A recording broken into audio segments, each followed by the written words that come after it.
Hello बच्चों। इसमें लिखा है cubical block of dimension 5/4 metre starts moving with acceleration 0.5 metre पर second square from the state of rest at the same time stone is thrown from the origin with velocity this one with respect to the earth. The acceleration due to gravity is 10 and acting minus j cap। मतलब हम लोगों ने जो plus Y लिया है वो ऊपर की तरफ में लिया है। ठीक है, चलिए। The stone just touch the roof and finally falls diagonally opposite point then. तो ध्यान से सुनिए, सबसे पहले मैं यहाँ पे एक रफ क्यूबिकल डायग्राम बना लेता हूं जिसमें हम लोगों को एक्सिस मेंशन करनी होगी जो जिस तरह से दी गई है उसके अकॉर्डिंग। क्लियर? ये सबसे पहले हम लोगों ने यहाँ पे एक क्यूब बनाया, देखते जाइए आराम से।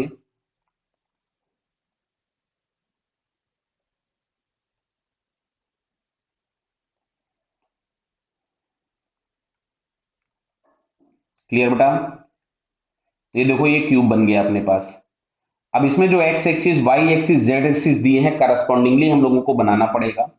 यहां कहीं पे अगर हम लोग मान ले रहे हैं कि this one is the x axis, तो बेटा ये हम लोगों के पास है वाई एक्सिस, क्योंकि उसने जो ग्रेविटी दिया है वो नीचे की तरफ में दिया हुआ है, माइनस जे क्या पे देखो दिया हुआ है, यानी वाई एक्सिस वर्टिकली अपवर्ड होगा, तो ये वाला हमारे पास हो जाएगा जेड एक्सिस। क्लियर है? ये प्लस जेड एक्सिस हुआ, क्यों?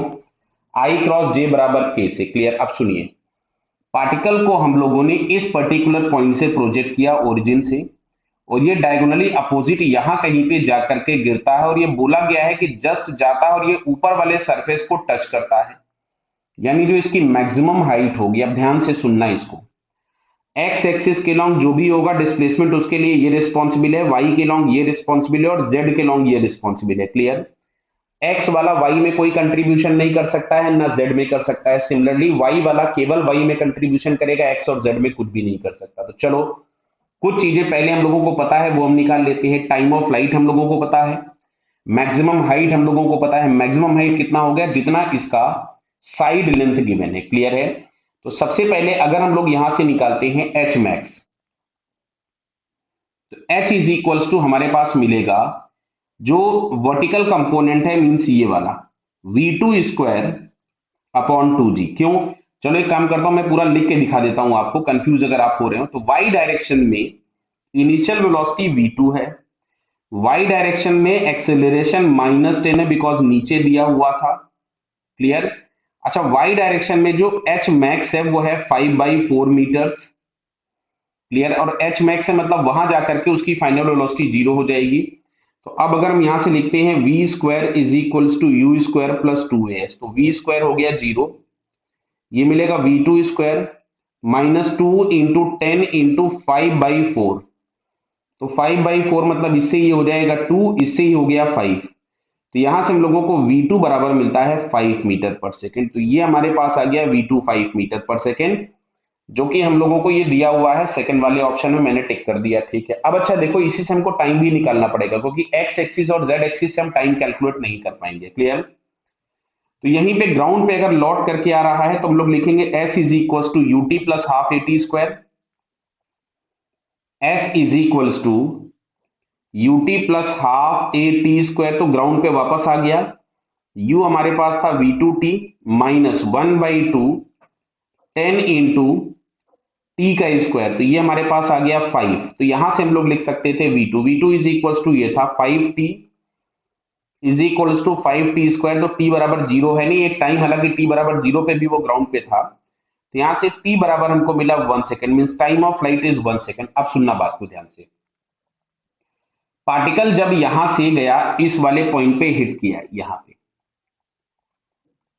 तो समझना बात को, इसको z डायरेक्शन में इसका डिस्प्लेसमेंट ये वाला है, ये है z डायरेक्शन का डिस्प्लेसमेंट, और ये वाला है x डायरेक्शन का डिस्प्लेसमेंट। क्या बेटा आप लोगों को समझ में आ रहा है? ये है x डायरेक्शन का डिस्प्लेसमेंट। तो अब अगर हम लोग यहां से z एक्सिस की बात करते हैं, तो z एक्सिस के अलोंग इनिशियल वेलोसिटी बेटा हम लोगों को दी गई है, देखिए कितनी दी गई है, -v3। -v3 क्यों दिख रहा है? कि ये पॉजिटिव z एक्सिस है और अगर उधर जा रहा है तो -v3 ही होगी। अच्छा, डिस्प्लेसमेंट हो रहा है लेंथ ऑफ द क्यूब के बराबर माइनस लिखा है इसलिए बिकॉज वो अपोजिट डायरेक्शन में गया z एक्सिस के और एक्सेलरेशन बराबर 0 था। तो सिंपल यहां से अगर हम लोग लिखते s बराबर ut, तो s is equal to minus of 5/4 is equal to minus of v3 into T, और t बराबर था 1 सेकेंड। तो यहां से हम लोगों के पास हो गया v3 is equal to 5/4 meter पर सेकेंड। 1 सेकेंड क्यों लिया? बिकॉज सारे डिस्प्लेसमेंट साइमल्टेनियसली हो रहे हैं और वो सारे हुए इतने ही टाइम में है। तो v3 बराबर 5/4 किसी ऑप्शन में दिया है, तो हाँ थर्ड वाले ऑप्शन में दिया। अब बात आती है 1 वाले के, तो ध्यान से सुनना। इसमें दिया है क्यूब स्टार्ट कर गया विथ एक्सेलरेशन, कहां गया? Cube start with acceleration 0.5 I cap. I cap मतलब पॉजिटिव एक्स एक्सिस के लॉन्ग जाना चालू कर दिया ये। तो रिलेटिव टू क्यूब अगर हम लोग बात करेंगे तो relative two cube x axis. अब मैं यहां से एक्स एक्सिस के लिए कैलकुलेशन करता हूं। तो एक्स एक्सिस में इनिशियल वेलोसिटी हमारे पास v1 है और एक्सेलरेशन माइनस हो जाएगा 0.5 मीटर पर सेकेंड स्क्वायर। क्यों? क्योंकि अगर हम रिलेटिव टू क्यूब बात करेंगे तो क्यूब अगर आगे की तरफ में जा रहा है तो रिलेटिव एक्सेलरेशन पीछे हो जाएगा। अगर हम एनएलएम पढ़ चुके होंगे तो हमको सूडो से बड़ी आसानी से समझ में आ जाएगा। अदरवाइज कोई भी बॉडी आगे जाती है तो उसके रेस्पेक्ट में सारी चीजों के एक्सेलरेशन बैकवर्ड उतने ही हो जाएंगे जितना कि एक्सेलरेशन उसका खुद का है। अच्छा, डिस्प्लेसमेंट इसका हो रहा है 5/4 मीटर सी। क्यों? देखो जरा ध्यान से, ये यहाँ पे अगर हम ये ब्लैक वाला लाइन देखें जिसके ऊपर मैं वापस से रेड लाइन एक बना देता हूं, तो डिस्प्लेसमेंट तो side of the cube length के बराबर ही है ना ये। टाइम वही लगा है t बराबर 1 सेकेंड। तो अब अगर मैं यहां से लिखता हूं s is equal to ut plus half A T square, तो s हम लोगों के पास था 5/4, u था v1 इंटू टी माइनस 1/2, 0.5 को मैं 1/2 लिख देता हूं इंटू टी स्क्वायर। तो यहां से हम लोगों के पास v बराबर आपके पास आता है v1 इज इक्वल टू 5/4, और ये उधर पड़ोस में जाकर के 1/4, ये हो गया 6/4, दैट मीन्स 3/2 मीटर पर सेकेंड। देखिए क्या v1 3/2 किसी में दिया है? किसी ऑप्शन में v1 इज इक्वल टू 3/2, तो ये फर्स्ट वाले ऑप्शन में दिया है। तो यहां से फिर हम लोगों के पास first, second and third, these three answers are correct. Clear बेटा?